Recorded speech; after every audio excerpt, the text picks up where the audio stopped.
The shuttle docked with Nexus Academy at exactly 1400 hours. Steam hissed from the airlocks as passengers began to emerge. First came the Valkyrie students, tall as trees with skin like dark metal. Their heavy boots made the floor shake with each step. Next were the Ashton, their crystal bodies catching light and throwing rainbow patterns on the walls. The Moraki slipped out like shadows, their four arms moving in perfect rhythm. Then came Kang Juan. He was small. Even for a human, he looked tiny next to the other species. His black hair was cut short and neat. His clothes were simple and clean, but nothing special. He carried one small bag over his shoulder and walked with quiet steps that made no sound at all. The docking supervisor barely looked up from his datapad. Veltar had 6 arms and could process 12 students at once. He handed Juwan a room key and meal card without even checking his face. Dorm 7, Level 3, Room 42. Veltar said in his buzzing voice. Orientation starts at 1600. Do not be late. Juwan nodded and said nothing. He took his things and walked away down the long metal corridor. Behind him, the supervisor was already busy with the next group of students. A pack of young Valkyrie were arguing about room assignments in their deep, rumbling voices. The academy was huge. It stretched through 3 levels of the space station, with corridors that seemed to go on forever. Windows along the outer walls showed the black of space and distant stars. Students moved in groups, talking and laughing in dozens of different languages. Some floated instead of walking. Others left trails of light or strange smells behind them. Juwan found his room easily. The door slid open with a soft peep when he pressed his key card to the sensor. Inside was a small space with 2 beds, 2 desks, and 1 window. His roommate was already there. "Hello," said the other student. His voice sounded like music played through crystal. "I am Crystal of the Ashton Collective. You must be my new roommate." Crystal was about the same height as Juwan, but made of living crystal that changed colors when he moved. His face was kind, with large eyes that glowed soft blue. "I am Juwan," the human said. His voice was quiet and calm. "Nice to meet you." "A human," Crystal said with interest. "I have read about your species, but never met one before. Are you here on academic scholarship or family sponsorship?" "Academic," Juwan replied. He set his bag on the empty bed and began to unpack. Everything he owned fit in that one small bag. Some clothes, a few books, basic supplies. Nothing expensive or special. Crystal watched him with curiosity. Most students arrived with hover trunks full of belongings from home. They brought family pictures, favorite foods, entertainment devices, and gifts from relatives. Juwan had almost nothing. "Where are you from on Earth?" Crystal asked, trying to be friendly. "Seoul," Juwan said. He folded his clothes and put them in the small closet. "What about you?" "The Crystal Gardens of Ashton Prime," Crystal said proudly. "My family has grown there for 600 years. The light there is unlike anywhere else in the galaxy." Juwan nodded politely, but did not ask more questions. He finished unpacking in silence, then sat on his bed and opened one of his books. It was written in Korean characters that Crystal could not read. The crystal being felt a little confused. Most new roommates wanted to talk and learn about each other. They shared stories about home and asked about classes and teachers, but this human seemed content to sit quietly and read. "The orientation starts soon," Crystal said. "We should go together. I can show you around the academy." "That would be nice," Juwan said. He closed his book and stood up. "Thank you." They walked to the main hall where hundreds of students had gathered. The ceiling was high and covered with holographic displays, showing all the different worlds represented at the academy. Species from across the galaxy filled the room with noise and color and strange scents. Dean Morthak took the stage.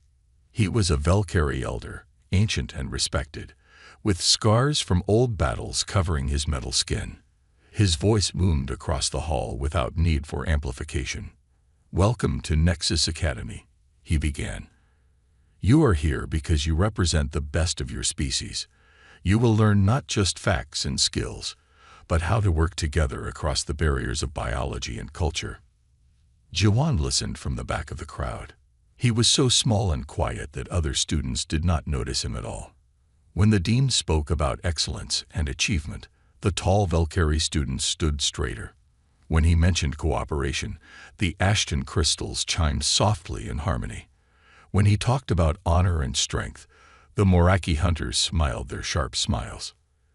But Jiwan just listened. His face showed nothing. His eyes moved constantly, taking in everything around him. The exits, the security cameras, the way different groups of students clustered together. He memorized faces and voices and the patterns of how people moved. After the orientation, students broke into smaller groups. Some went to explore the academy. Others returned to their rooms to rest. Many gathered in the common areas to make new friends and share stories about home. Jiwan walked back to his room alone. In the hallway, he passed a group of older Valkyrie students who were talking loudly about the new arrivals. "Look at all these weak species," one of them said with disgust. "Especially the humans. Why do they even bother coming here?" "Entertainment," another laughed. "It will be fun to see how long they last."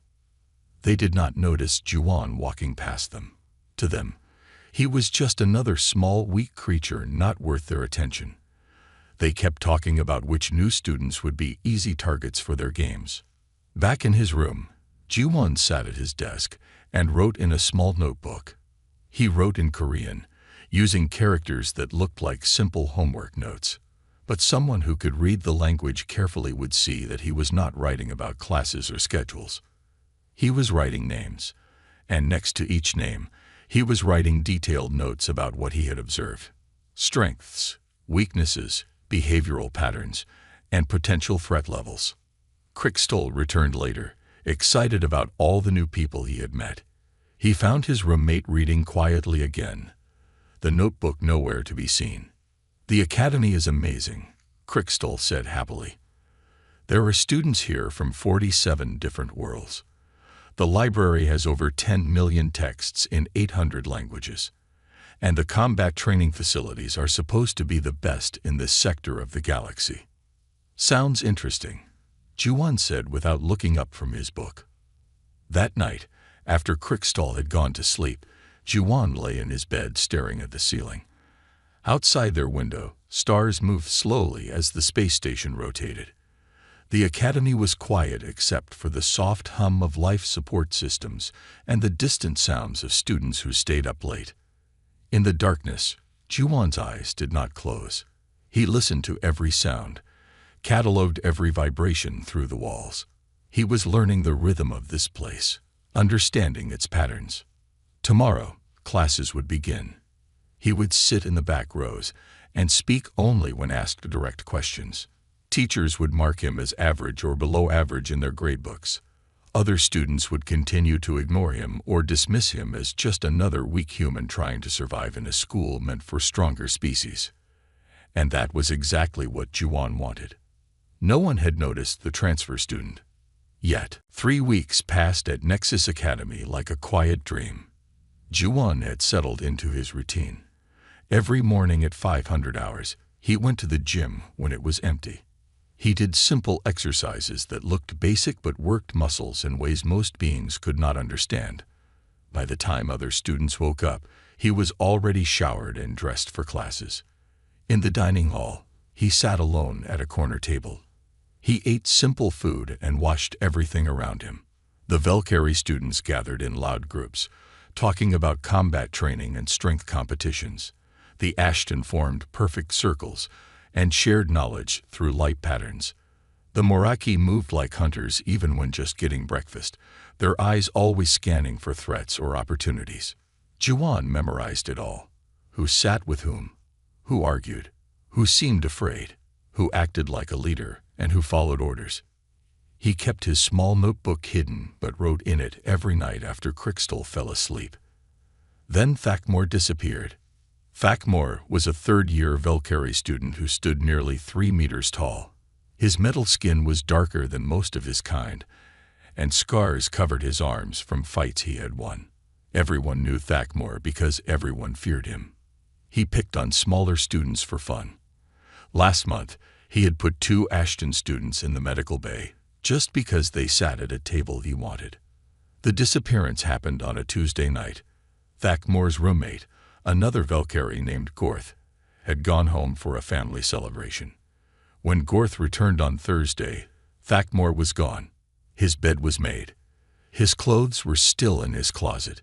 His personal items sat exactly where he had left them. But Thakmor himself had vanished completely.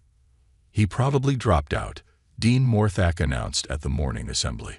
Some students cannot handle the academic pressure here. We wish Thakmor well in his future endeavors. But the dean's explanation felt wrong to many students. Thakmor was not smart, but he was not stupid either. He had been passing his classes easily. More importantly, Thakmor loved showing off his strength. He would never leave quietly without telling everyone how superior he was. Still, life at the academy continued. Classes went on as normal. Students studied and trained, and socialized just like always. Most beings forgot about Thakmor within a few days. There were always students leaving Nexus Academy for various reasons. Juan did not forget. He noticed how some of the smaller students seemed more relaxed now. They walked with straighter backs. They spoke up more in classes. The fear that had followed Thakmor everywhere was gone, and the academy felt lighter somehow. 2 weeks later, the Moraki twins, Sektar and Veltar, disappeared. The twins were known troublemakers who ran illegal gambling games in the lower levels of the academy. They took advantage of homesick students who needed money, offering loans with impossible interest rates. When students could not pay back what they owed, the twins found creative ways to collect. Some students had been forced to steal. Others had to do dangerous tasks that could get them expelled or killed. Like Thakmor, the twins vanished on a weekend when their roommates were away. Their room was perfectly clean and organized. Nothing was missing except the twins themselves. Their illegal gambling equipment was gone too, as if it had never existed at all. This time, the administration said the twins had received family emergency messages and left immediately to deal with a crisis on their home world. But several students checked the communication logs. No emergency messages had been received. No transportation had been booked. The twins had simply stopped existing. Fear began to spread through the academy, but it was a strange kind of fear. The students who had been victims of Thakmor and the twins felt safer, not more frightened. But the bullies and criminals who remained became nervous. They started traveling in groups. They avoided being alone, especially at night. Professor Yun, the human xenobiology teacher, noticed the change in atmosphere during her classes. Students were more focused and engaged. The constant tension that had made learning difficult was fading away. She wondered if the disappearances were really such a bad thing, then felt guilty for thinking that way. Meanwhile, Juan continued his quiet life. He attended classes and sat in the back row. He answered questions when teachers called on him, giving correct but unremarkable responses. He helped Crickstall with mathematics homework and listened politely when his roommate shared stories about Ashton culture. His mission was working perfectly. And still, nobody suspected the quiet Korean student who never caused any trouble at all. In combat training class, instructor Zekon placed Juan with the other weaker species. The class was meant to teach basic self-defense to beings who were not natural warriors. Juan practiced simple moves and techniques, performing just well enough to pass, but never well enough to stand out. But sometimes, other students caught glimpses of something different. When Juan thought no one was watching, his movements were too smooth, too perfect. He never seemed tired after exercise. His breathing never became heavy even during the hardest training sessions. Park Min-ho, another Korean human student, tried several times to become friends with Juan. They shared the same language and came from the same world, but Juan remained politely distant. "We should stick together," Min-ho said one day after xenobiology class. "Humans need to support each other in a place like this." "You are right," Juan replied with a small smile. but I prefer to study alone. Thank you for understanding." Minho felt disappointed but respected Jiwon's wishes. Still, he noticed things about his fellow Korean that seemed odd. Jiwon never seemed surprised by anything. He never looked confused or lost, even though the academy was huge and complicated. And sometimes, late at night, Minho thought he saw Jiwon walking through the corridors when all students were supposed to be in their rooms sleeping. 1 month after the twins disappeared, Drakun vanished. Drakun was a teaching assistant who worked in the library during night shifts. He was a Prekfian with 4 arms and excellent memory, perfect for helping students find research materials. But Drakun had been selling information to pirates and smugglers outside the academy. Student schedules, security protocols, even personal data about wealthy students whose families might pay ransoms. 3 students had been kidnapped during off-world trips because Drakun sold their travel plans to criminals. The academy had covered up the incidents to protect its reputation, but word spread anyway through whispered conversations. Like the others, Drakun disappeared completely. His shift ended at midnight on Friday. By Saturday morning, he was gone. His personal quarters were empty but undisturbed. The illegal communication equipment he used to contact pirates had vanished along with him. This time, the administration said nothing at all. They simply posted a notice that Drakun had accepted a position at another institution and left immediately. Students were assigned to new library assistants and told not to ask questions. But questions were being asked anyway, just not out loud. Students watched each other more carefully now. They paid attention to who was present and who was absent. The academy felt different, like a place where actions had consequences that could not be avoided or explained away. And in the corner of the dining hall, Jiwon continued to eat his simple meals and watch everything around him. He looked like just another quiet human student, trying to survive in a school full of stronger, smarter, more dangerous beings. But some of the more observant students were beginning to notice that the disappearances had started exactly 3 weeks after the unremarkable transfer student arrived. They were beginning to wonder if that timing was just a coincidence. In his room at night, Jiwon crossed 3 names off his list and wrote detailed notes about how the academy was changing. The atmosphere was calmer now. Students felt safer walking alone.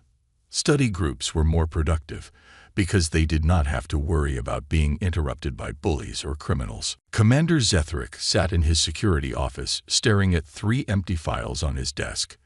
Each file belonged to a student who had vanished from Nexus Academy without leaving any trace behind. The Valkyrie security chief had fought in wars across 12 star systems and survived battles that killed thousands. But these disappearances troubled him more than any enemy he had ever faced.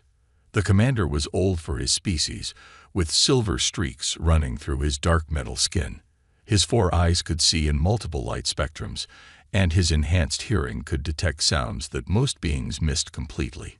Yet somehow 3 students had vanished from his academy without triggering a single security alert. He studied the files again, looking for connections he might have missed. Thakmor had been a violent bully who enjoyed hurting smaller students. The Moraki twins had run illegal gambling operations that trapped desperate students in debt. Drakun had sold academy secrets to pirates and criminals. What bothered Zethric was not that these students were gone. Honestly, the academy was a better place without them. What bothered him was how they had disappeared so completely and professionally. This was not the work of angry victims getting revenge. This was something else entirely. Dr. Yoon Neri knocked on his office door at exactly 1400 hours. The human xenopsychology professor was small and quiet, but Zethric respected her intelligence. She studied how different species thought and behaved, and her insights had helped solve problems at the academy before. "Commander," she said as she entered his office, "thank you for agreeing to meet with me." "Of course, Professor Yoon," Zethric replied. His voice was deep and rumbling, like distant thunder. "I assume this is about the missing students." "It is," Dr. Yoon said as she sat down across from his desk. "I have been observing changes in student behavior since the disappearances began. The changes are quite remarkable." She opened her tablet and showed him data she had collected. Test scores were improving across all species and class levels. Reports of bullying had dropped to nearly zero. Students were participating more actively in group projects and social activities. The Academy's counseling center was seeing fewer visits from stressed and frightened students. The missing students were all sources of fear and exploitation, Dr. Yoon explained. With them gone, the entire social structure of the Academy has improved. This suggests that whoever is responsible knows exactly what they are doing. Zetherick nodded slowly. He had noticed the same changes, but had not connected them to the disappearances so clearly. "You think someone is deliberately targeting specific individuals?" "I do," Dr. Yoon said. "And I think they have been planning this for some time. Look at this." She showed him security footage from the past 2 months. The images were routine scenes from around the Academy, but she had highlighted specific moments. A maintenance panel being accessed during a shift change, a security camera glitching for exactly 37 seconds, power fluctuations in the dormitory levels that happened only during certain night hours. "These incidents look random when viewed separately," Dr. Yoon said, "but when mapped together, they form a pattern. Someone has been studying our security systems and finding ways to move through the Academy undetected." The commander felt a chill run through his metal spine. In all his years of military service, he had learned to recognize the signs of a professional operation. Someone was treating his academy like a battlefield, and they were winning.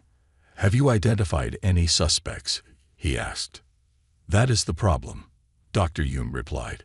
"The timing suggests the operation began shortly after the new semester started. But there were over 200 new students this term, from 47 different species.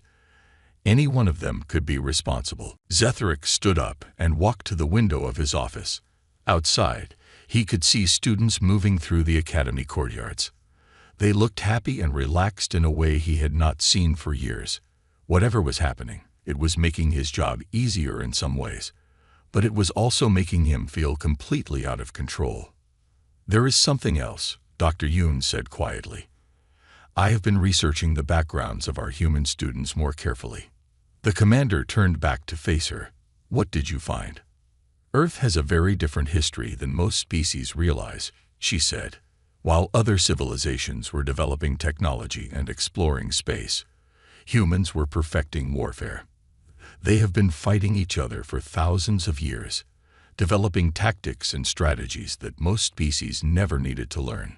She showed him historical records from Earth's military conflicts, images of soldiers who could disappear into any environment and strike without warning, special forces units that could infiltrate enemy territory and eliminate targets without anyone knowing they had been there. "Commander," Dr. Yoon said, "I think we are dealing with someone who was trained by Earth's military intelligence services, someone who knows how to hunt and kill without leaving evidence behind."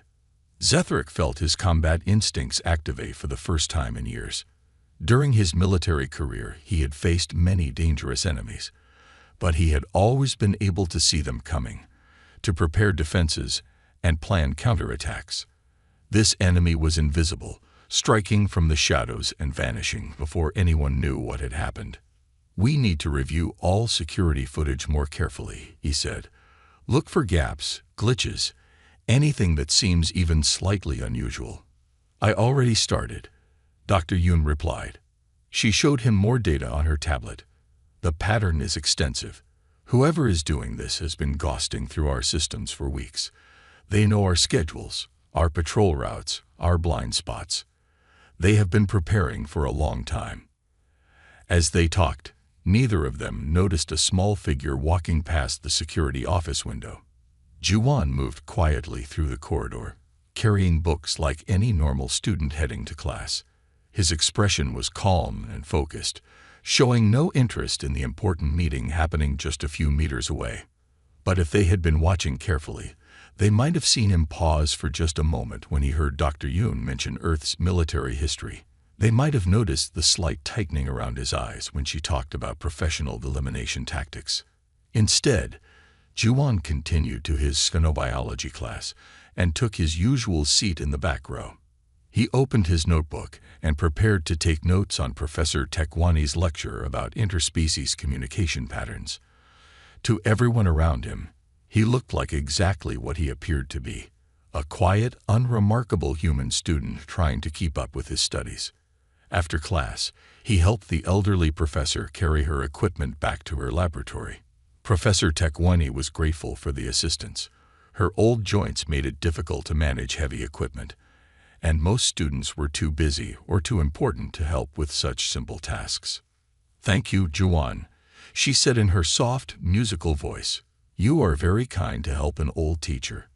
"It is no trouble, Professor," Juan replied politely. "I am happy to help." As he walked back to his dormitory, Juan thought about the conversation he had overheard. Commander Zethric and Dr. Yoon were intelligent and observant. They were beginning to understand that someone was actively hunting the Academy's predators. Soon, they would start looking more carefully at the new students, trying to identify who might have the skills and training to carry out such an operation. That night, Jiwon sat at his desk and wrote in his notebook. To anyone watching, it looked like he was doing homework assignments, but he was actually updating his mission plans and considering how to adapt to increased security attention. 3 targets had been eliminated successfully. The Academy's environment was improving exactly as intended. But the easy phase of his operation was ending. Soon, he would need to be even more careful to avoid detection. Outside his window, the stars turned slowly as the space station rotated through its orbit. Somewhere among those stars was Earth, where other quiet students were probably preparing for similar missions at other academies throughout the galaxy. The hunt was just beginning. Krikstal had always been a curious student. His crystal body naturally absorbed and processed information in ways that other species found impressive. He could stay awake for days when studying something interesting, his internal light growing brighter as his mind worked through complex problems. Tonight, he was working on advanced quantum mathematics, a subject that required intense focus and careful calculation. The equations were beautiful to him, like music made of numbers and symbols. He had been studying for 6 hours straight when he realized how late it had become. The chronometer on his desk showed 03:15 hours. Most students had been asleep for at least 4 hours. Even the night shift workers in the academy were usually quiet at this time.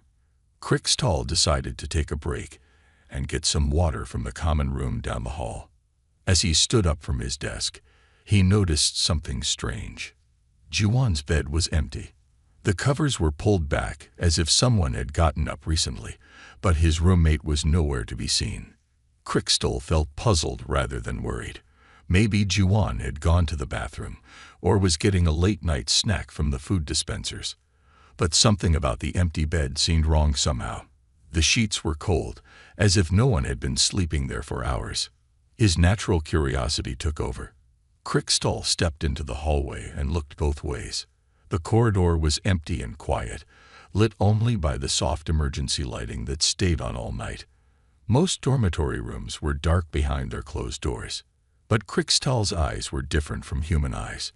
His crystal structure could detect electromagnetic signatures that other beings missed completely.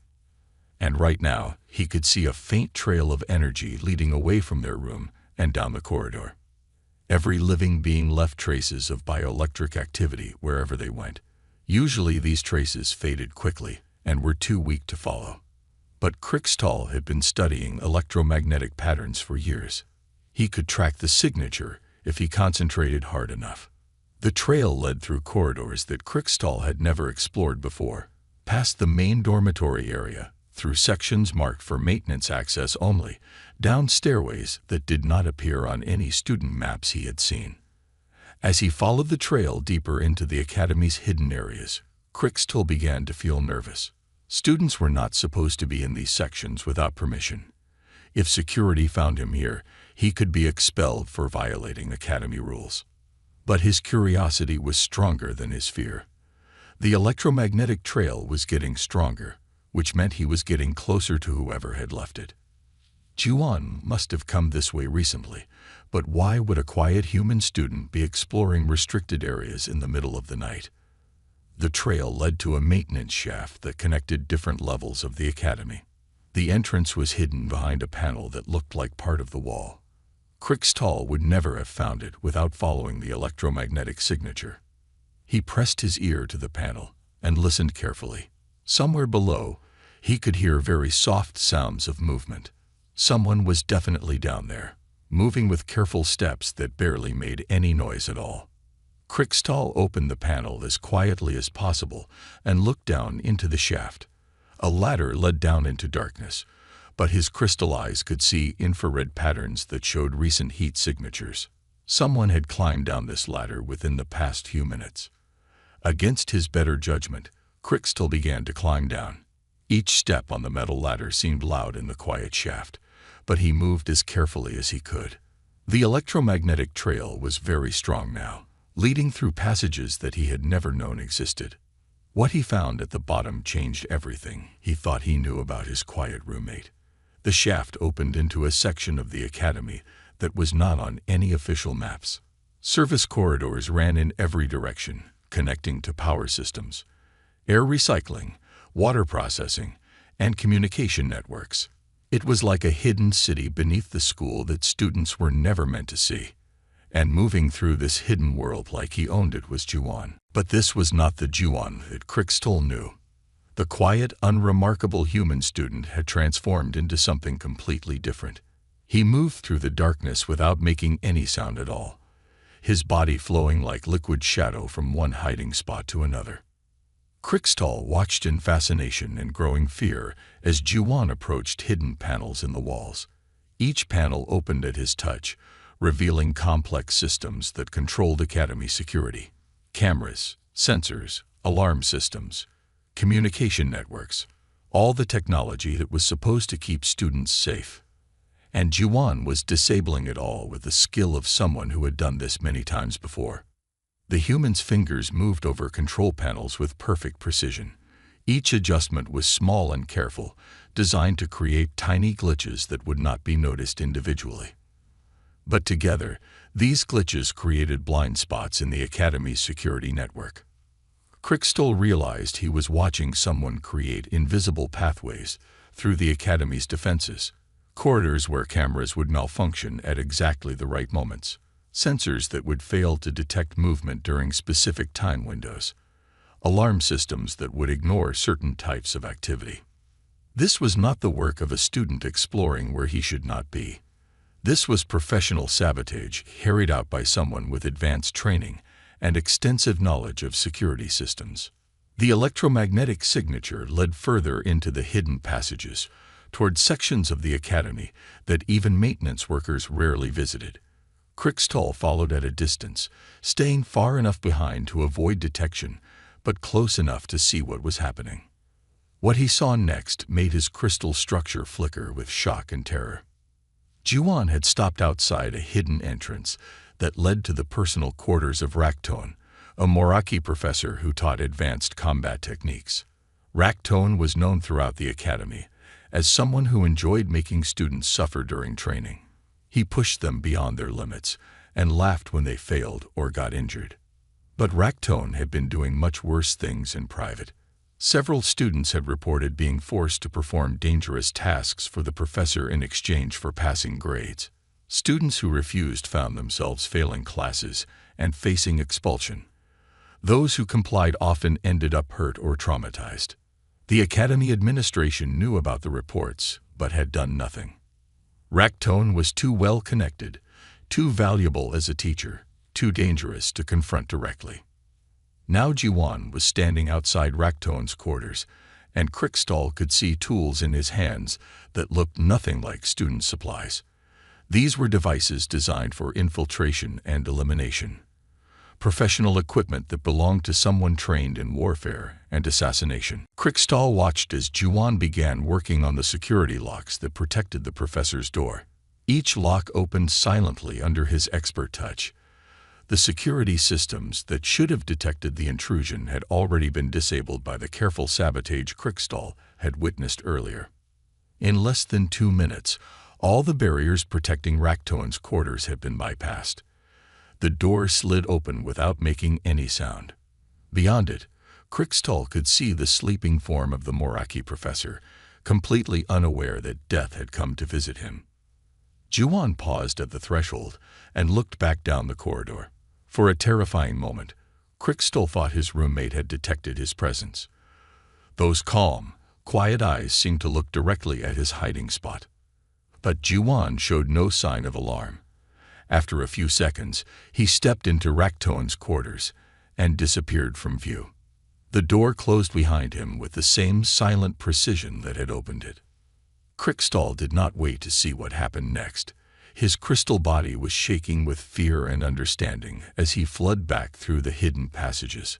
He climbed the maintenance shaft as quickly and quietly as possible, desperate to reach the safety of his dormitory room. By the time he made it back to his bed, Krixtall's mind was spinning with impossible revelations. His quiet, unremarkable roommate was not a student at all. Juwon was a professional killer who had infiltrated Nexus Academy for reasons that Krixtall could not begin to understand. And tomorrow morning, Professor Raktoan would be gone, just like all the others who had disappeared over the past few weeks. Krixtall lay in his bed pretending to sleep when Juwon returned an hour later. His roommate moved through their room with the same quiet steps as always, changing clothes and washing his hands before getting into bed. To anyone watching, it would look like Juwon had simply gotten up to use the bathroom in the middle of the night. There was no evidence that he had spent the past few hours carrying out a professional assassination in the hidden depths of the academy. Krixtall did not sleep for the rest of the night.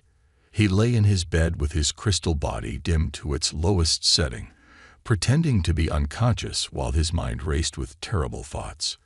Every small sound made him jump. Every time Juwon shifted in his sleep, Krixtall wondered if his roommate knew that he had been discovered. When morning came, Juwon woke up at exactly the same time as always. He stretched, yawned, and got ready for his daily exercise routine with the same quiet efficiency that Krixtall had observed for weeks. Nothing in his behavior suggested that he had spent the previous night infiltrating restricted areas and eliminating a professor. "Good morning, Krixtall," Juwon said politely as he gathered his exercise clothes. "Did you sleep well?" "Yes," Krixtall lied, his voice barely steady. "Very well." Juwon nodded and headed for the door. "I will see you at breakfast." After his roommate left, Krixtall sat on his bed and tried to decide what to do. Should he report what he had seen to Commander Zetheric? Should he confront Juwon directly? Should he transfer to a different room and pretend nothing had happened? The decision was made for him when the Academy's morning announcements began. Dean Morthak's voice echoed through the speaker system in every room and corridor. "Students and faculty," the dean said, "I regret to inform you that Professor Raktoan has accepted an emergency position with the Moraki Defense Force. He departed during the night and will not be returning to complete the semester. Combat training classes will be reassigned to other instructors." Krixtall felt his crystal structure flicker with shock. Just as he had predicted, Raktoan was gone. The professor who had been sleeping peacefully in his quarters when Juwon entered had simply vanished, leaving no trace behind. But unlike the previous disappearances, this one felt different to the academy community. News of Raktoan's departure spread quickly through the student population, and the reaction was not fear or confusion. Instead, there was relief. Students who had suffered through Raktoan's brutal training methods smiled when they heard the announcement. Several beings who had been forced to perform dangerous tasks for the professor seemed to stand straighter, as if heavy weights had been lifted from their shoulders. At breakfast, Krixtall watched his roommate carefully. Juwon sat at his usual corner table, eating simple food and observing everything around him. To everyone else, he looked exactly the same as always. But now Krixtall could see things he had missed before. The way Juwon's eyes constantly moved, cataloging every person and every conversation. How he positioned himself with clear views of all exits and entrances. The controlled precision of every movement, even something as simple as lifting a cup of water to his lips. This was not a student trying to survive in an alien environment. This was a predator studying his hunting ground. Dr. Yoon Neri spent the morning researching human military history in greater detail. What she found in the galactic databases made her hands shake as she read. Earth's military forces had developed techniques for warfare that most species had never needed to consider. Infiltration specialists who could live among enemy populations for years without being detected. Assassination protocols designed to eliminate targets without leaving evidence or creating political complications.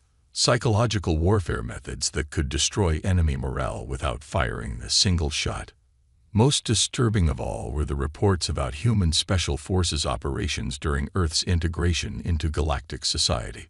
Several corrupt officials and criminal leaders had died in mysterious accidents or simply disappeared. The deaths always looked natural or accidental, but the timing was too convenient to be coincidence. "They are cleaning house," Dr. Yoon whispered to herself as she read. "They are eliminating problems that the regular legal system cannot handle." She realized that humanity's reputation as a weak, peaceful species might be carefully constructed camouflage.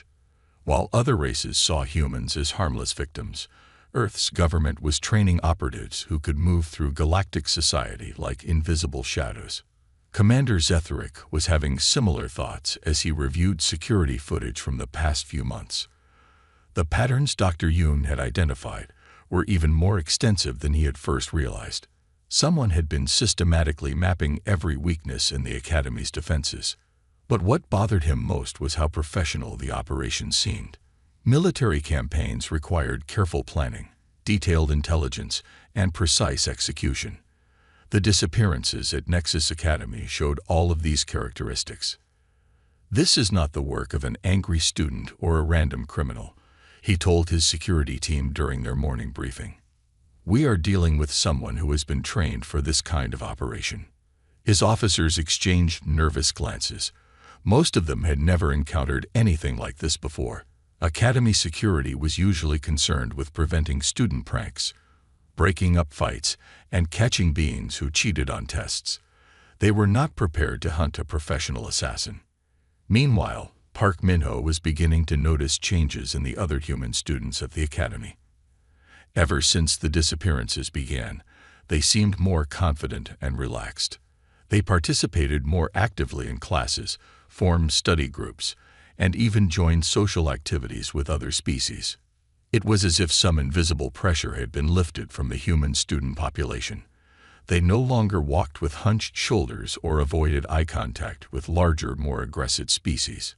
Several humans who had been failing classes were now performing much better academically. But when Min-ho tried to talk to Ji-won about these changes, his fellow Korean remained as distant as ever.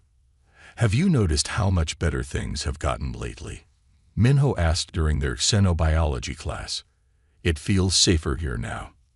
"Yes," Ji-won replied quietly. "The Academy is a good place to learn." Something in his tone made Min-ho look at him more carefully. There was satisfaction in Ji-won's voice, as if he personally took credit for the improvements. But that was impossible. Ji-won was just another quiet student who never caused trouble or drew attention to himself. That afternoon, Krickstol made his decision. He could not continue living with someone who might be a professional killer, no matter how justified the killing seemed to be. He needed to tell someone in authority what he had witnessed. But as he walked toward Commander Zetherick's office, Krickstol found himself thinking about all the positive changes at the Academy. Students were happier and safer. Learning had improved. The atmosphere of fear that had made daily life miserable was gone. If Ji-won really was responsible for eliminating the Academy's predators, was that such a terrible thing the beings who had disappeared were all individuals who had caused suffering and harm to others. Their removal had made life better for hundreds of innocent students. Krickstol stopped walking and stood in the middle of the corridor, paralyzed by moral uncertainty. His crystal body flickered as he struggled with conflicting emotions and loyalties. On one hand, he had witnessed what appeared to be premeditated murder carried out by his own roommate. On the other hand, those murders had eliminated genuine threats to students' safety and well-being. Was Juwan a monster who needed to be stopped, or was he some kind of guardian angel who was protecting innocent beings from predators that the regular system could not handle? As Crystal stood there wrestling with his conscience, he did not notice the small figure watching him from the shadows at the end of the corridor. Juwan had observed his roommate's distress and followed him to see what decision he would make. The human's face showed no emotion as he watched Crystal struggle with the knowledge of his true nature, but his hand rested casually near a small device hidden in his jacket pocket. If Crystal chose to expose him, Juwan would have to take action to protect his mission. The Academy needed to be cleaned of its predators. That mission was more important than any individual life, including his own. But he hoped it would not come to that. Crystal was a good being who deserved better than to become another casualty in humanity's quiet war against the galaxy's monsters. The choice now belonged to his crystal roommate, and Juwan would have to live with whatever decision Crystal made. But Crystal knew the truth now, and he had no idea what to do with that terrifying knowledge. Crystal never made it to Commander Zethric's office that day. As he stood in the corridor wrestling with his decision, he saw something that changed his mind completely. A group of young Ashton students walked past him, their crystal bodies glowing with happiness and excitement. These were first-year students who had been terrorized by the disappeared bullies for months. Now they moved with confidence, talking loudly about their upcoming projects and making plans to explore different parts of the Academy. One of them was Silana, a small crystal being who had been hospitalized twice after encounters with Thakmor. She walked in the center of the group, laughing at something her friend had said. Her light patterns were bright and cheerful, completely different from the dim, fearful glow she had shown for most of the semester. Crystal realized that exposing Juwan might bring back the terror that had been lifted from the Academy. The predators were gone, and innocent students were finally free to learn and grow without fear. Was it worth destroying that peace to satisfy his own moral concerns? He turned away from the security office and walked back to his dormitory. Whatever Juwan was doing, the results spoke for themselves. The Academy was a better place now. But the disappearances were far from over. 3 days later, Professor Vilketh vanished from his locked office during the middle of the day. Vilketh taught advanced economics and managed several scholarship funds that were supposed to help struggling students pay for their education. But for years, he had been stealing money from those funds and using it for his own expensive lifestyle. Students who qualified for aid were told the funds were empty, while Vilketh bought luxury items and took expensive vacations. Dozens of talented beings had been forced to drop out of the Academy because they could not afford to continue their studies. Others had taken dangerous jobs or borrowed money from criminals to pay their fees. Some had even sold personal belongings or family treasures to stay in school. When Vilketh disappeared, Academy auditors discovered that nearly 2 million credits had been stolen from student aid accounts over the past 5 years. The money was gone, spent on gambling debts and expensive purchases that Vilketh could never have afforded on his professor's salary. Unlike the previous disappearances, this one created immediate positive results. Emergency funds were released to cover the stolen money, and students who had been denied aid were finally able to receive the help they deserved. Several beings who had dropped out were contacted and invited to return to complete their studies. Dr. Yun-Nari watched these developments with growing understanding. Each disappearance removed a specific source of corruption or abuse from the Academy system. This was not random violence or personal revenge. It was systematic reform carried out through elimination rather than legal processes. She began to see the pattern more clearly. Whoever was responsible had identified the Academy's worst problems and was solving them in the most permanent way possible. No trials, no appeals, no political complications, just clean removal of threats to student welfare. Commander Zethric was reaching similar conclusions, but from a security perspective. The disappearances were accelerating, becoming more frequent and more daring. Vilketh had vanished during normal working hours from an office in the main academic building. This suggested that the perpetrator was becoming more confident and more efficient. "We are dealing with someone who has been studying this academy for months," he told his security team. "They know our schedules, our procedures, our weaknesses. They have been planning each operation carefully and executing them with professional precision." His officers had increased patrols and added extra surveillance equipment, but nothing they did seemed to make any difference. The mysterious hunter continued to move through their security systems like they did not exist at all. The next target surprised everyone. A group of 5 Valkyrie students disappeared simultaneously from their exclusive social club meeting. These were not random bullies or individual criminals. They were organized supremacists who believed that stronger species should dominate weaker ones by any means necessary. The group had been planning attacks on Human, Ashton, and other inferior students.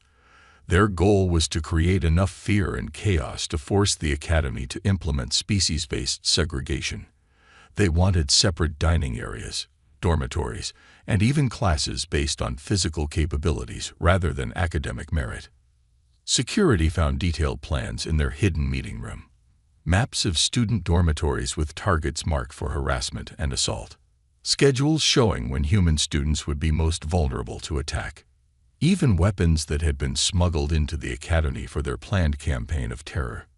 All 5 conspirators had vanished without a trace, along with all their weapons and planning materials. The meeting room was cleaned so thoroughly that it looked like it had never been used for anything but storage. The discovery of the supremacist plot sent shockwaves through the academy community. Most students had no idea that such organized hatred existed within their school. The knowledge that someone had been planning systematic attacks on weaker species made everyone realize how dangerous the academy had really been. But it also made them realize that someone had been protecting them all along. Park Min-ho finally understood what was happening when he heard about the supremacist plot. Someone had been hunting the academy's predators before they could hurt innocent students. The timing was too perfect to be coincidence. He thought about his fellow Korean student who always seemed to know more than he should. Ju-won never looked surprised by any of the disappearances or discoveries. He never asked questions about what had happened to the missing students, and he always seemed satisfied when the academy's atmosphere improved after each incident. "It is him," Min-ho whispered to himself as he walked back to his dormitory. "Ju-won is doing this." The realization should have terrified him. His quiet classmate was apparently a professional killer who had eliminated at least 8 individuals without leaving any evidence behind. But instead of fear, Min-ho felt something else entirely. He felt proud. For too long, humans had been treated as weak victims in galactic society. Other species saw them as easy targets for exploitation and abuse. Human students at academies throughout the galaxy suffered harassment, discrimination, and worse, because everyone assumed they were helpless. But if Ju-won really was responsible for cleaning up Nexus Academy, it meant that humans were not helpless at all. It meant they had protectors, guardians who could strike back at those who preyed on the innocent. Min-ho began to walk with straighter shoulders and look other students in the eye when he passed them in the corridors. For the first time since arriving at the academy, he felt like he belonged there as much as anyone else. Dr. Yoon Nari made her own decision that evening. She had compiled enough evidence to expose what was happening, but she chose not to report it to Commander Zethric or the academy administration. Instead, she sent a carefully coded message to her contacts at Earth's diplomatic mission. The message was brief and seemingly innocent, but it contained information that would let Earth intelligence services know that their operation at Nexus Academy was proceeding successfully. If Earth had sent someone to protect human students and eliminate threats to their safety, Dr. Yoon wanted to help rather than hinder that mission. She had seen too many of her fellow humans suffer in silence because they thought they had no recourse against stronger, more privileged species. Now they had recourse, and Dr. Yoon intended to make sure that recourse remained available. That night, as Ju-won sat at his desk writing in his notebook, he sensed that something had changed in the academy's atmosphere.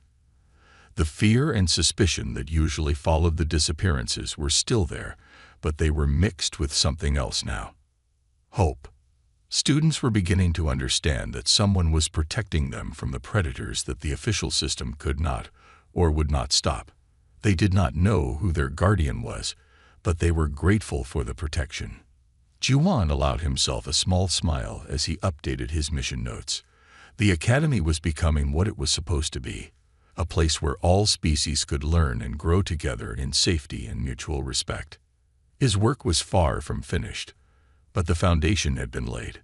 Soon, Nexus Academy would serve as a model for how interspecies education should work, and other academies throughout the galaxy would begin to experience similar improvements as more quiet transfer students arrived to continue the mission. Dr. Yun Mary found Juan in the Memorial Garden at 2300 hours. The quiet space was dedicated to heroes from all species who had died protecting others. Holographic monuments showed warriors, peacekeepers, and ordinary beings who had sacrificed themselves for the greater good. Juan sat on a simple stone bench beneath the memorial to human soldiers who had fallen during the integration wars. The soft blue light from the hologram cast shadows across his face, making him look older than his apparent age. "I thought I might find you here," Dr. Yun said as she approached. Juan did not seem surprised by her presence. He looked up from the memorial and nodded politely. "Good evening, Professor. Are you having trouble sleeping?" "I often come here when I need to think about difficult problems," she replied, sitting down beside him on the bench.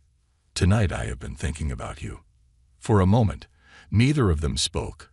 The memorial garden was peaceful and quiet, with only the soft hum of the space station's systems providing background noise. Other students rarely visited this place, especially not so late at night. "You know what I am," Juan said finally. It was not a question. "I know what you have done," Dr. Yun replied carefully. "I know that human students at this academy are safer now than they have been in years. I know that corrupt faculty members and violent criminals have been removed from positions where they could cause harm." Juan turned to look at her directly. His eyes were calm but alert, studying her face for signs of threat or judgment. "Are you here to stop me?" "I am here to understand," Dr. Yun said. "I have spent weeks researching what has been happening at this academy. The pattern is clear, but I want to hear the truth from you."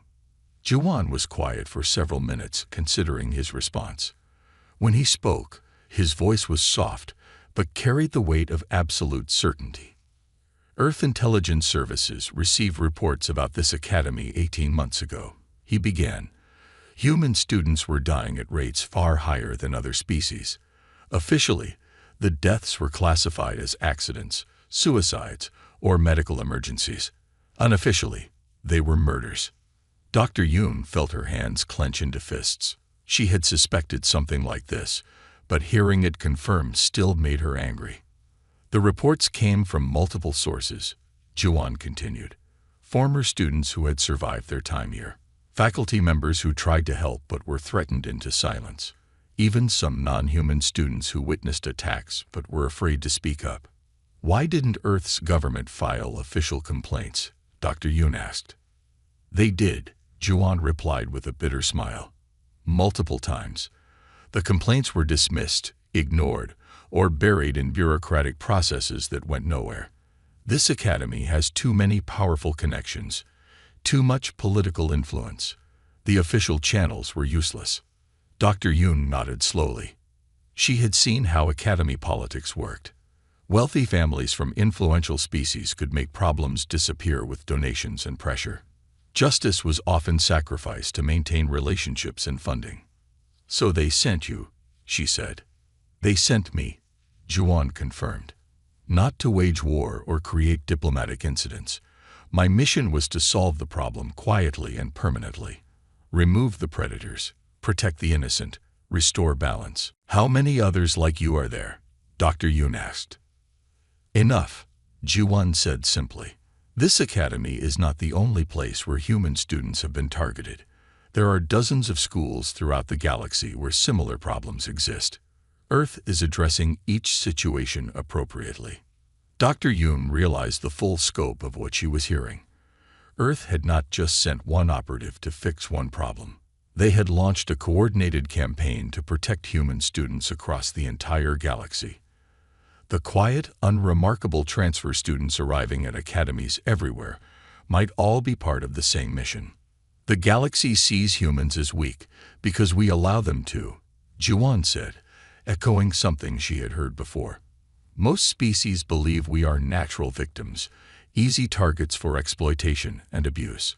They never suspect that we might be the most dangerous predators they have ever encountered. Is that what you are? Dr. Hume asked. A predator. Juan considered the question carefully.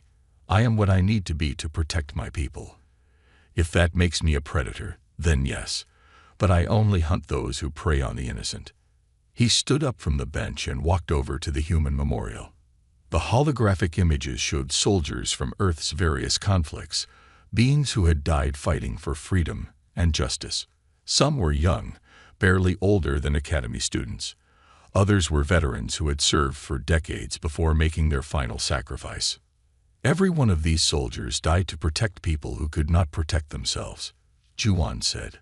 That tradition continues today, even if the battlefield has changed.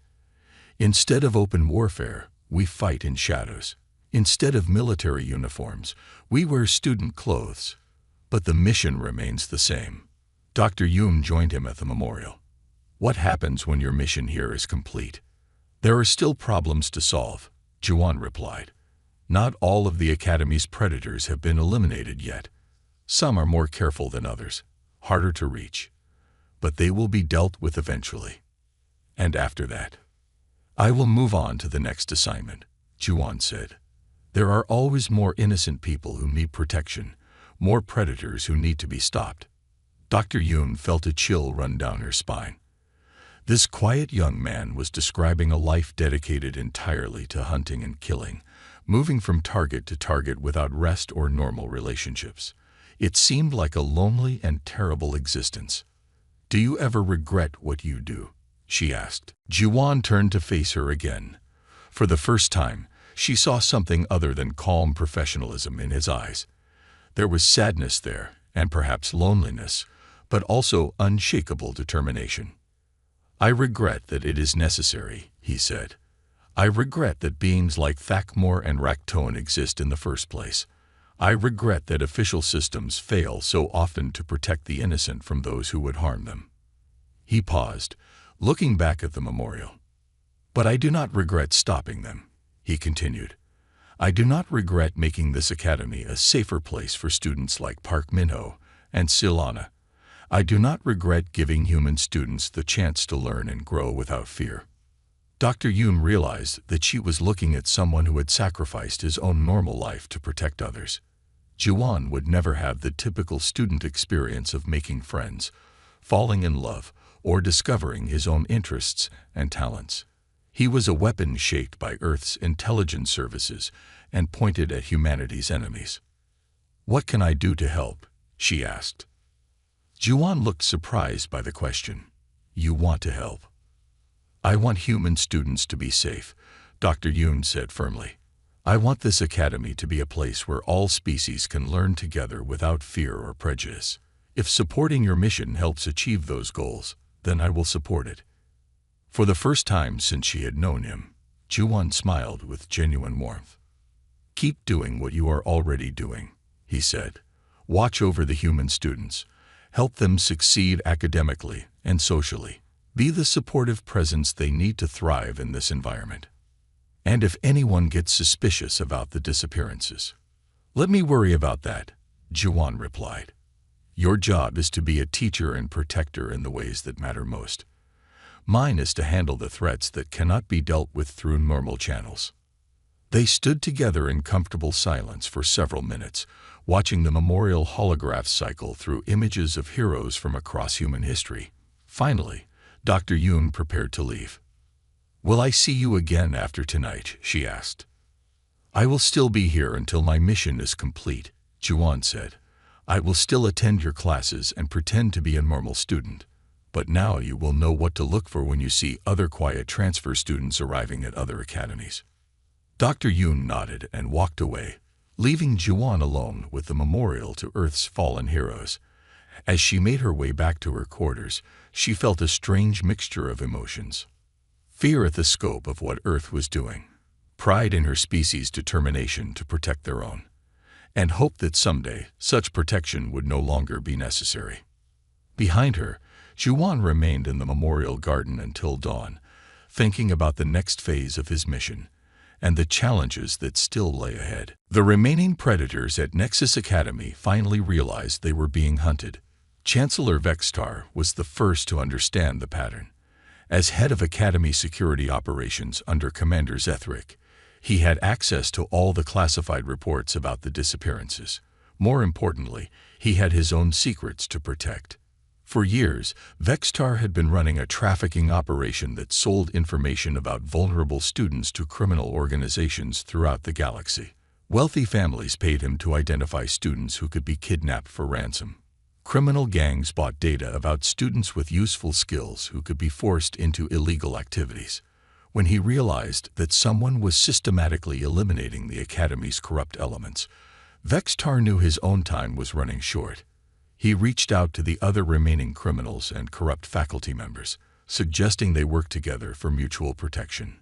The group that gathered in the Academy's central spire included some of the most dangerous individuals still hiding within the school system.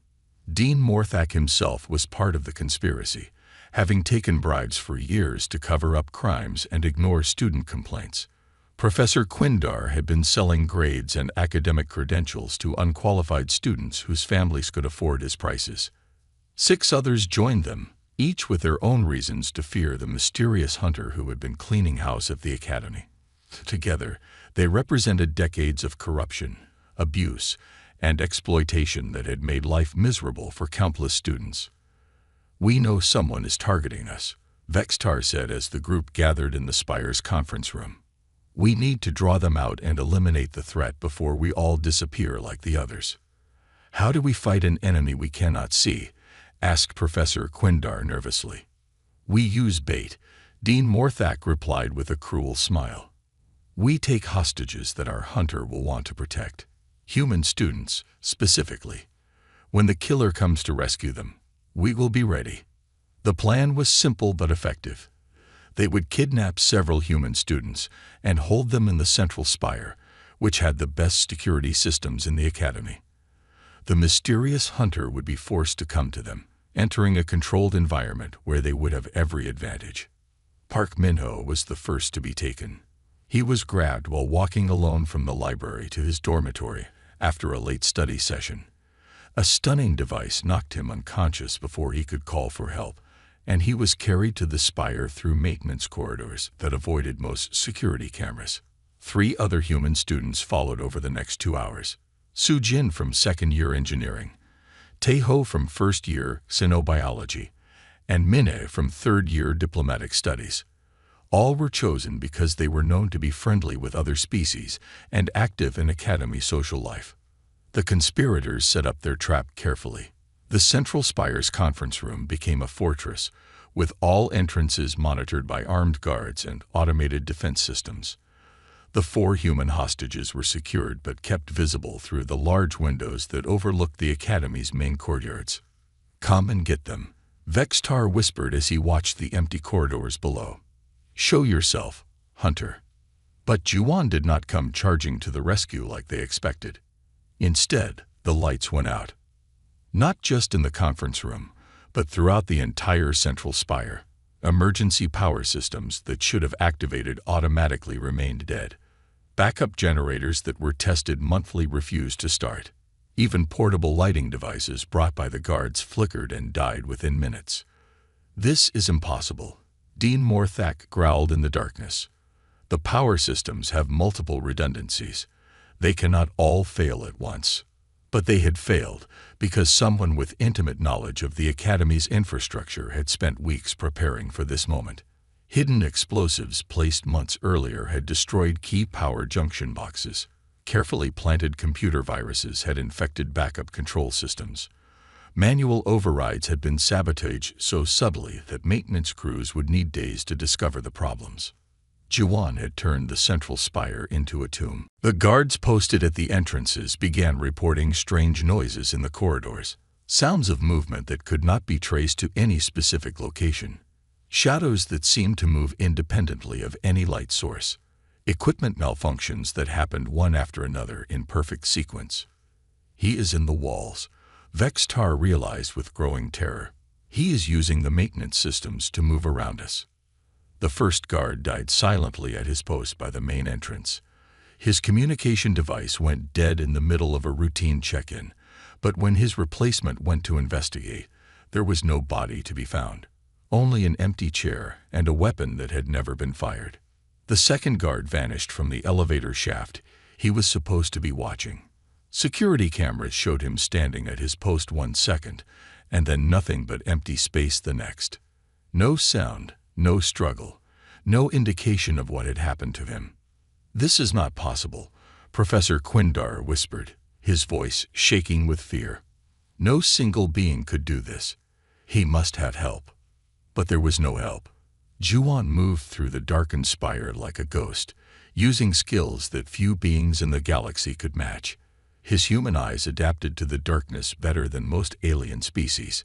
His smaller size allowed him to fit through maintenance passages that larger beings could not use. Most importantly, he had spent months learning every detail of the Academy's construction and systems. The remaining guards tried to stay together in groups, but Juwon picked them off one by one. He used their own equipment against them, turning security systems into traps and communication devices into sources of misdirection. Each elimination was swift and silent, designed to increase the fear of those who remained. Within 2 hours, all the guards were gone. The conspirators found themselves alone in the conference room with their 4 hostages, surrounded by darkness and silence. Their fortress had become their prison, and the hunter they had tried to trap was circling them like a predator toying with wounded prey. "We still have the humans," Dean Morthak said, trying to maintain his authority despite the obvious terror in his voice. "He will not risk their lives." That was when the windows exploded inward. Juwon came through the reinforced glass like a living shadow, moving with impossible speed and precision. He had climbed the outside of the spire using equipment that should not have been available to any student, approaching from an angle that the conspirators had never considered. The fight was over before it really began. Dean Morthak reached for his weapon but found his hand empty. The gun was somehow in Juwon's possession, disassembled into harmless components before the Dean could understand what had happened. Professor Quindar tried to run but discovered that the door he was heading for had been sealed shut from the outside. He pounded on the metal barrier until his hands bled, screaming for help that would never come. Vextar activated the emergency communication system to call for backup, only to hear his own voice coming from the speakers. Someone had recorded his earlier conversations and was playing them back in an endless loop. One by one, the conspirators realized that they were facing something far beyond their understanding or ability to fight. This was not just a skilled assassin or even a highly trained soldier. This was a predator who had been shaped by humanity's most advanced military programs, turned into something that could hunt the galaxy's monsters in their own territory. The hostages watched in stunned silence as their quiet classmates systematically dismantled threats that had seemed insurmountable. Park Min-ho finally understood why Juwon had always seemed so alone, so separate from normal student life. This was not a person who could have friends or relationships in any traditional sense. This was a weapon that had been pointed at the Academy's predators and programmed to eliminate them all. But as Juwon worked, Park Min-ho also saw something else: care and precision in how he avoided harming the hostages, controlled anger when he looked at their restraints and injuries. This was not a mindless killer following orders. This was someone who genuinely wanted to protect innocent people from those who would hurt them. By dawn, the central spire was quiet again. The hostages had been freed and returned safely to their dormitories. The conspirators had vanished as completely as all the others, leaving no trace of their crimes or their existence. Commander Zethric found the conference room cleaned and empty, with no sign that it had been the site of a major confrontation just hours before. The power systems had been repaired and were functioning normally. The security cameras showed nothing but routine nighttime footage. But he knew that something momentous had happened. The Academy's corruption had been cut out like a cancer, removed so thoroughly that it would be impossible for similar problems to take root again.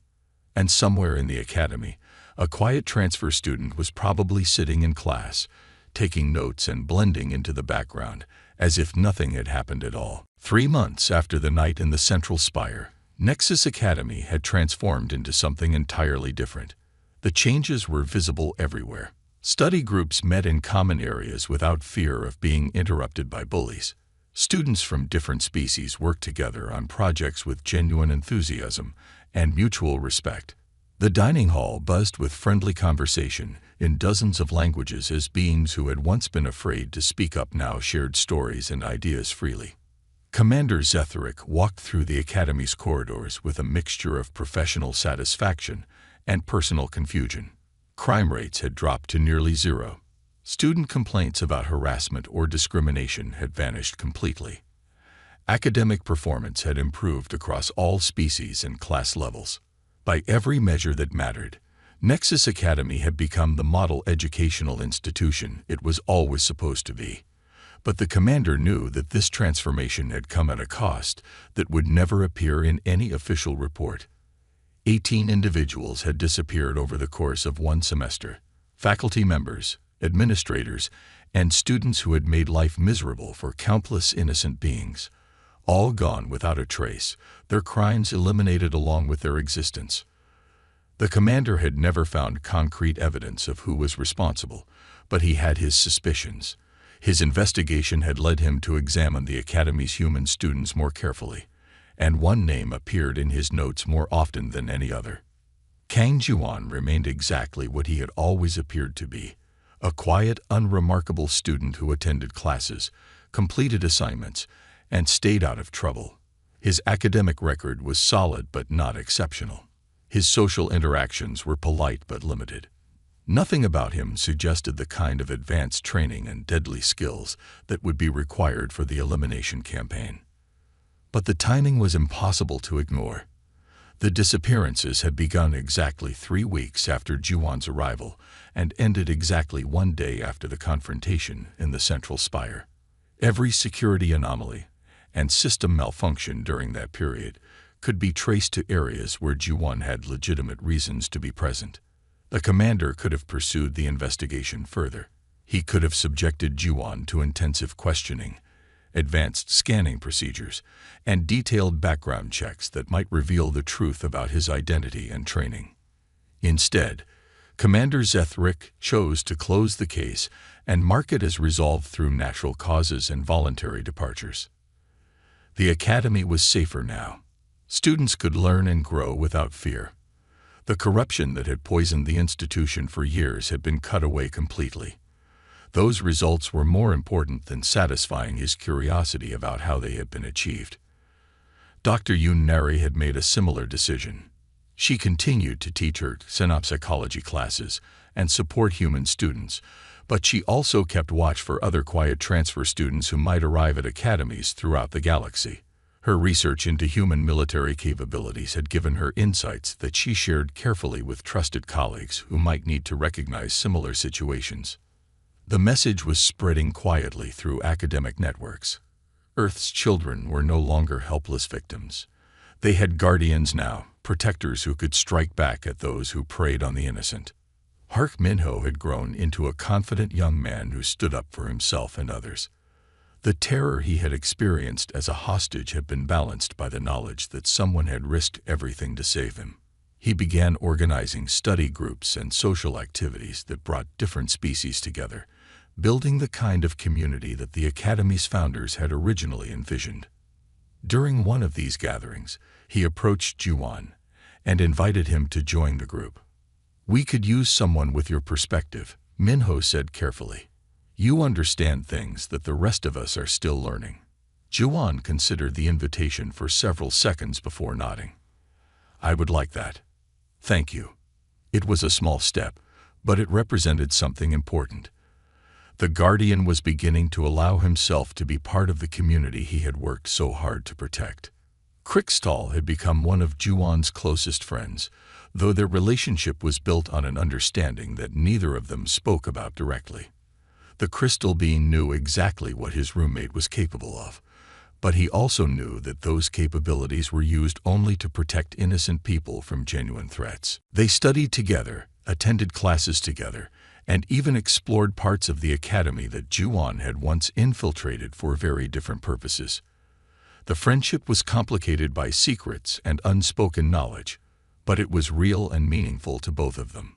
One evening, as they sat in their room reviewing notes for an upcoming exam, Krixtal asked a question that had been bothering him for months. "Will you stay after graduation?" Juan looked up from his textbook and considered the question seriously. "I don't know. That depends on where I am needed most." "I hope you can stay," Krixtal said quietly. "The academy is better with you here." "The academy is better because good people like you make it better," Juan replied. "I just remove the obstacles that get in your way." It was the closest either of them had ever come to discussing the truth directly, but it was enough. They understood each other completely. 6 months later, reports began reaching Earth intelligence services about similar improvements at academies throughout the galaxy. Bullying incidents were dropping dramatically. Corruption investigations were uncovering systematic problems that had been hidden for years.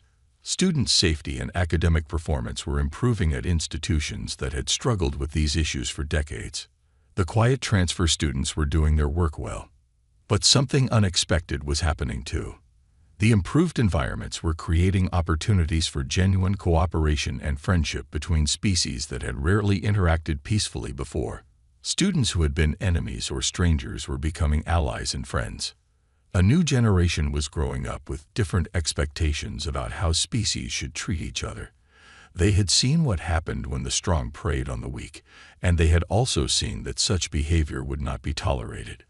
Dr. Yoon Neri documented these changes in her research, noting that the elimination of institutional predators had created space for positive social development that might not have been possible otherwise. The Guardians were not just protecting individual students. They were reshaping the social fabric of interspecies education. The final report she sent to Earth was brief but significant. Mission parameters exceeded. Recommend expansion of program to additional institutions. Long-term cultural impact appears to be substantial and positive. Juan finished his studies at Nexus Academy with grades that were good but not exceptional. At graduation, he sat with his friends and listened to speeches about cooperation, understanding, and the bright future that awaited young beings who had learned to work together across species barriers. Dean Ashkor, who had replaced the corrupt leadership eliminated during Juwan's operation, spoke about the Academy's transformation over the past few years. She mentioned improved safety, better academic outcomes, and stronger relationships between different species. "This Academy has become what it was always meant to be," she said to the assembled graduates and families, "a place where the best of every species can learn and grow together in mutual respect and support." After the ceremony, Juwan packed his few belongings and prepared to leave. His official assignment was complete, but he had received new orders. There were other academies, other problems, other innocent people who needed protection. But as he prepared to go, he realized that something had changed inside him. The friends he had made at Nexus Academy had given him something he had never expected to find, a sense of belonging and community that went beyond his mission parameters. He would carry that with him wherever he went, and it would make him more effective at protecting others who deserved the same chance to find friendship and safety. Park Min-ho, Krixtal, and several other friends came to see him off at the transportation dock. They didn't ask where he was going or why he was leaving. They simply thanked him for being their friend and wished him well in whatever came next. As his shuttle departed from Nexus Academy, Juwan looked back at the space station that had been his home for 3 years. It was a better place now, and the students who remained would continue making it better. Somewhere in the galaxy, another quiet transfer student was probably arriving at another academy, ready to begin the same mission of protection and transformation. The hunt continued, but now it was part of something larger, the creation of a galaxy where all species could coexist safely and peacefully. And no one would notice the transfer students until it was too late for the predators who threatened that peace.